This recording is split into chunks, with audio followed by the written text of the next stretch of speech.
Good Tuesday morning, everyone, and thanks for joining us from the Ohio AgNet, the voice you know with the news you trust studio, sponsored by the Grain Equipment Company, where innovation meets execution.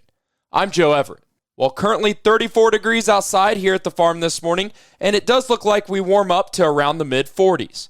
Now looking at the calendar, powered by Soy Biodiesel, we'll be visiting the folks at Ohio Corn and Wheat about their up-and-coming celebration of Ohio Corn and Wheat.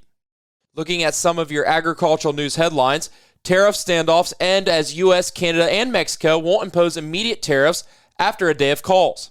The big first trade dispute of the second Trump presidency ended yesterday after 5 days of market whiplash, but no tariffs imposed. After pressing on Saturday to put a 25% tariffs in place, President Donald Trump came to terms with Canada on Monday afternoon after reaching a deal with Mexico earlier in the day. All three of the leaders agreed they would put a pause on tariffs for 1 month. However, there's still no resolution with China, which is facing a 10% increase in tariffs on Tuesday. President Donald Trump's conversation with Mexican President Claudia Sheinbaum led to Mexico announcing plans to deploy 10,000 members of its National Guard to the U.S. borders to address drug trafficking. The announcement came after what President Trump described on social media as a very friendly conversation and said he looks forward to the upcoming discussions. Trump said the talks will be headed by Secretary of State Marco Rubio, Secretary of Treasury Scott Bessent, and Secretary of Commerce Howard Lutnick, and representatives from the Mexican government.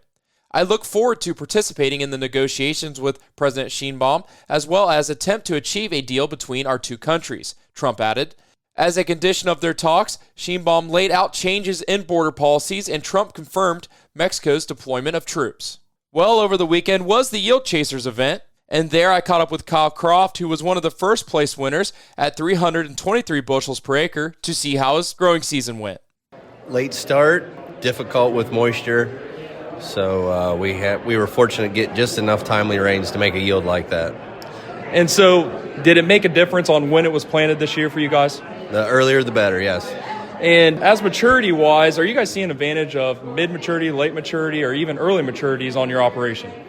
We have some good ground, we have some tough ground, so it just varies. We plant different maturities on all types of soil, so usually our longer season corn does better in better soil. And now when we talk about corn yields, we're in the threes. Is there anything special that you guys did this year, or just farmed it the same? We keep trying. The last 4 or 5 years, we keep trying harder and harder and put more emphasis on details, and we've tried lots of different things. It starts with a good stand and, good fertility program, good spray program, and then need some Mother Nature to help us out. But nothing specific that I could say is different this year from previous years. Just was fortunate to get enough rain at the right time to fill the years out. Again, that was Kyle Croft from Coshocton County. Stay tuned. We'll be back with today's weather after this. Nearly 90% of farmers say that financial worries, constantly changing market conditions, and other uncontrollable variables take a toll on their mental well-being. Add in the weather and family dynamics, well, it's a lot to handle alone. But did you know farmers and their families can receive free confidential services from licensed professionals? Support is available 24/7 to help with the challenges you face. Look for Farm Family Wellness Alliance under the Resources tab at farmfoundation.org. Take care of yourself. Your well-being matters. In a time of tight margins when every penny counts, could you be saving more on your monthly energy bill? Ohio Farm Bureau is here to help members get competitive electric and natural gas supply prices through its energy savings program. Participants save an average of 10% on their rates. Let Ohio Farm Bureau help you take the guesswork out of energy savings. Request your free bill analysis at ofb.ag/energy program. Savings not guaranteed. Actual savings may vary. Welcome back to the Ohio AgNet. Today's weather brought to us by Seed Consultants. Simply better performance. Online at seedconsultants.com. Here's the forecast. Slightly cooler temperatures in over Ohio today, but we're still seeing good sunshine. I'm Chief Meteorologist Ryan Martin. Let's take a look at your forecast update. Less fog to burn through today than what we had to deal with yesterday. It's just because our atmosphere isn't quite as moist. Temperatures backing off, helping with the lack of fog just a little bit. Now, as we move forward, clouds are going to be increasing tomorrow, and eventually this is going to bring rain to the Buckeye State. Rain from tomorrow late afternoon through the evening and right on into and through Thursday. I'm going to pencil in anywhere from a tenth to 1 full inch of rain across Ohio. So it's going to be a soggy midweek period. We dry out overnight Thursday night, stay dry through Friday with partly sunny skies coming back. And then guess what? Rain returns for Saturday into early Sunday. Another tenth to 3/4 of an inch at least, maybe an inch depending on where you are at. 90% coverage across Ohio. So, yep, it's going to be a soggy week with 2 systems coming through. That second system, though, ushers in much colder air. The late weekend through next week period is going to be featuring some Arctic air. Now, it's not nearly as cold as what we saw a few weeks ago, but definitely a far cry from the milder temperatures that we've gotten used to here recently. High pressure sits over the top of us so that Monday and Tuesday are probably partly sunny but cold. I'm Ryan Martin. Thanks, Ryan. Now let's check in for an update from Keystone Cooperative. Here's Dale Minyo. Joining me, Kevin Still, President and CEO of Keystone Cooperative, Inc. You may have heard us last week. Kevin, we almost ran out of time last week. We couldn't talk about the upcoming things when we look at what you do for communities. Tell us more about how Keystone supports the local community. Well, we think the major way, of course, patronage we pay back. We like to say we're going back to Main Street, not to Wall Street, which really makes us different. But communities are one of our key initiatives, playing a role. And that is investing time and money. So we have given back this past year over $1 million to our local communities. I mean, let's face it, we know in the communities, local communities, we're the last business standing in a lot of those. The other thing is we want our employees to invest their time. So however they can volunteer, whether on a volunteer fire department or in economic development. When you look at this $1 million, is any of it matching funds or is it all straight to the community? No, some of it's matching funds with our partnered regional cooperatives. That even extends those dollars even more, and you're able to do that because producers choose to do business with Keystone Co-op, Inc. Exactly right. And, you know, three things we champion is ag education, food safety, and ag and energy safety. So it's really important as we look at our communities, we keep that in mind. Kevin, thanks for the update. Kevin Still, my guest, President and CEO of Keystone Cooperative Incorporated. Thanks, Dale, for the update. Well, cattle and bison imports resume from Mexico. The USDA's Animal Plant and Health Inspection Service is announcing the resumption of cattle and bison imports from Mexico. Those imports will resume in the next several days. To protect U.S. livestock and other animals, the Animal Plant and Health Inspection Service halted shipments of bison and cattle from Mexico in November after positive detection of New World screwworm in southern Mexico. After extensive discussions between representatives of the United States and Mexico, the Animal Plant and Health Inspection Service and Mexico agreed to and implemented a comprehensive pre-clearance inspection and treatment protocol to ensure safe movement and mitigate the screwworm threat. Animals will be inspected and treated for screwworm by trained veterinarians before entering pre-export inspection pens, where they will again undergo inspection by Mexican officials before finally heading to final inspection by Animal Plant and Health Inspection Service. Cattle and bison approved for importation into the United States will also be dipped into a solution to ensure they are insect and tick-free. While on the topic of cattle, U.S. cattle inventories down 1% in January. All cattle and calves in the United States as of January 1st, 2025 totaled 86.7 million head, 1% below 87.2 million head on January 1st of last year.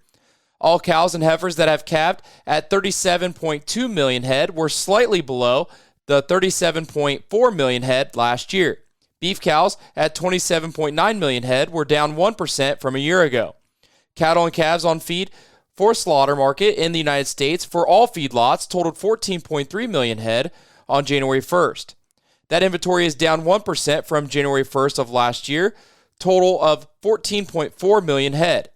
The USDA report says cattle on feed in feedlots with a capacity of 1,000 or more head accounted for 82.7% of the total cattle on feed on January 1st.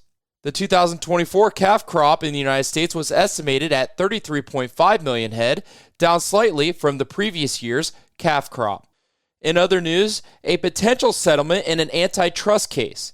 The Nationalist Farmers Union and 4 fed cattle producers who filed a class action antitrust lawsuit against JBS, Tyson, Cargill, and National Beef filed a motion looking for preliminary approval of the settlement. The motion was filed in the U.S. District Court for Minnesota and seeking approval of a proposed $83.5 million class action settlement with the defendants. Through their representation, the plaintiffs agreed to a proposed settlement, which includes an $83.5 million cash payment and certain non-monetary considerations. The settlement is not an admission of liability by JBS, which continues to deny any wrongdoing. Stay tuned. We'll be back with the grain analysis and your overnight markets after this.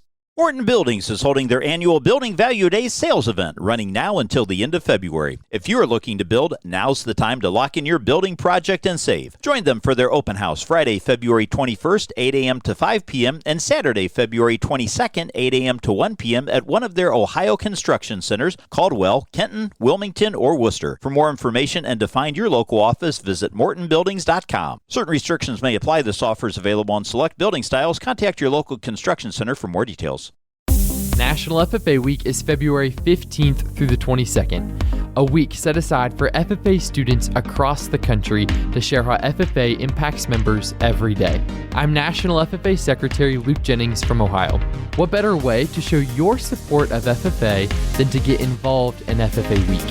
Whether it's in person, on the phone, or via social media, be sure to share your FFA stories during hashtag FFA Week, February 15th through the 22nd.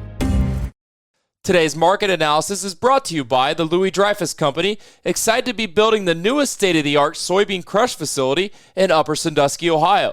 Call 574-566-2113 for more information on soybean marketing to LDC. Here's Ryan Martin.